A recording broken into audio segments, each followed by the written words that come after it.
Buy low, sell high. The golden rule of investing.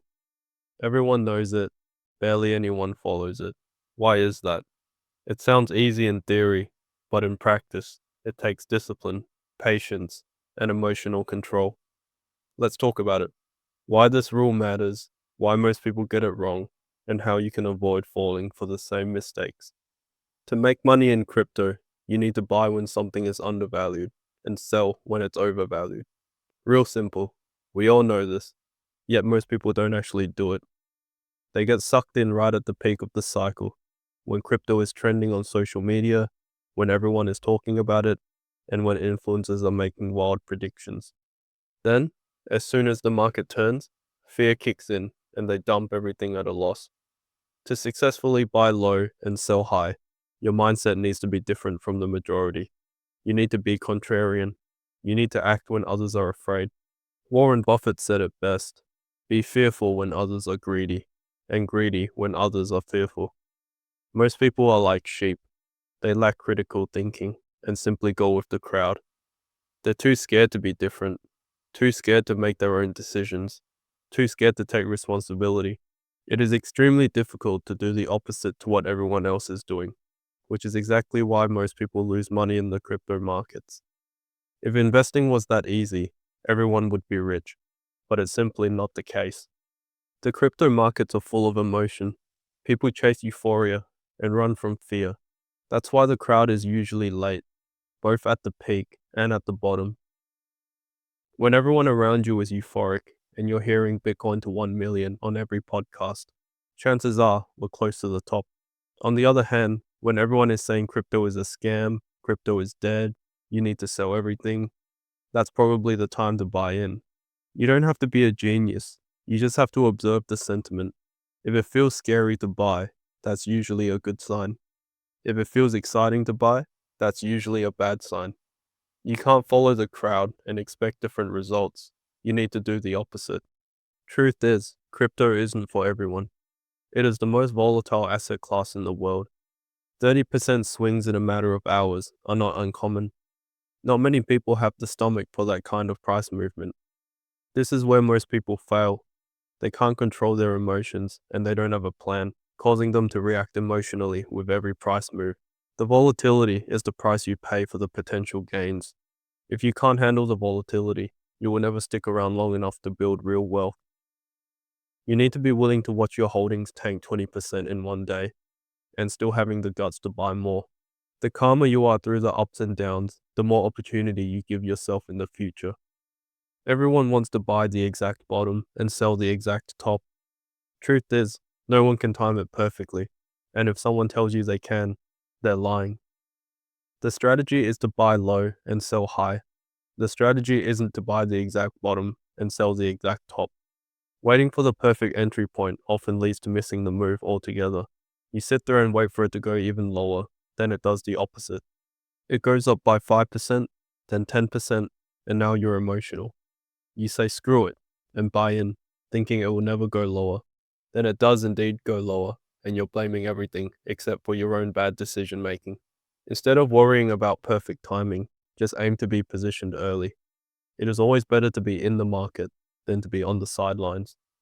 Dollar cost averaging is the safest and most effective way to deal with the emotions and the volatility.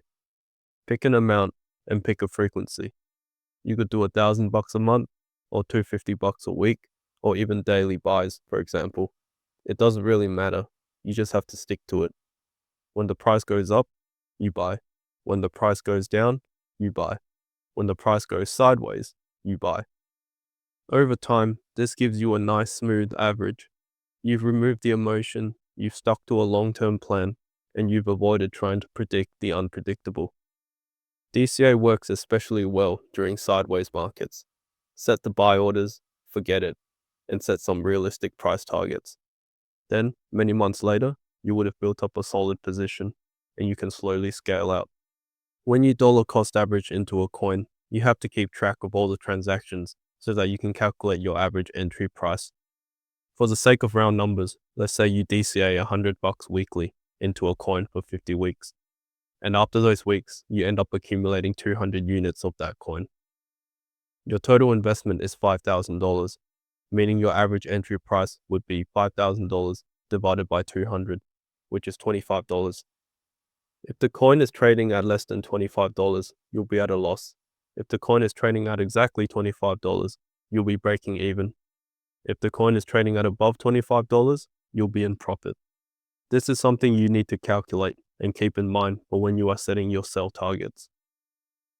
Taking profits during the upcoming bull run is where most people will mess up. This is the part where you're supposed to sell high. Most people will continue to hold and hold, waiting for one last pump. Or they set an unrealistic price target, which the coin will never reach. So they end up watching their portfolio go up and all the way back down. Bottom line is, you need to sell your crypto at some point. You need to secure those profits. Use your average buy-in price as a reference point and ask yourself, what was the all-time high last cycle? What's the current market cap? Is this coin still fundamentally strong? Does it have the potential to return to its previous all-time high? Does it have the potential to go beyond its all-time high? Look at your average buy price. Compare it to the price action in the past. Analyze the tokenomics and make a decision for yourself. Using our previous example, if the all-time high of that coin was $100 last cycle, and your average buy-in price is $25, ask yourself, is it realistic for this coin to return to $100? Is it realistic for this coin to surpass $100? Let's say it's a blue chip token, it's in the top 25, and it's still fundamentally strong. You might set 4 price targets relative to your average buy price and sell a quarter of your holdings at each level. Your first 3 price targets might be $75, $100, and $150. Then, your last one might be at $250 as a moon bag. By doing this, you are taking profits at conservative, realistic, and ambitious price levels. The concept of buying low and selling high is all relative. It depends on perspective and timing. Your low might be someone else's high, and vice versa. During the last bull cycle, let's say you fell for the FOMO and ended up throwing your life savings into Bitcoin when it was at 68K. That was the peak of the last bull run. The price tanked by over 70% in the following months. Back then, buying at 68K would be considered buying high. Fast forward a few years, Bitcoin is sitting at above 100K. 68K can now be considered as buying low when you compare it to 100K. In fact, it's a pretty decent entry point. Buying in back then looked like a terrible investment. Now it looks like smart positioning. There is no universal high or low in crypto. It's all about context, timing, and perspective. I believe though, if you wait long enough, the market will eventually produce a high point for you. Anyways, that's it from me today. Thank you for watching and take care.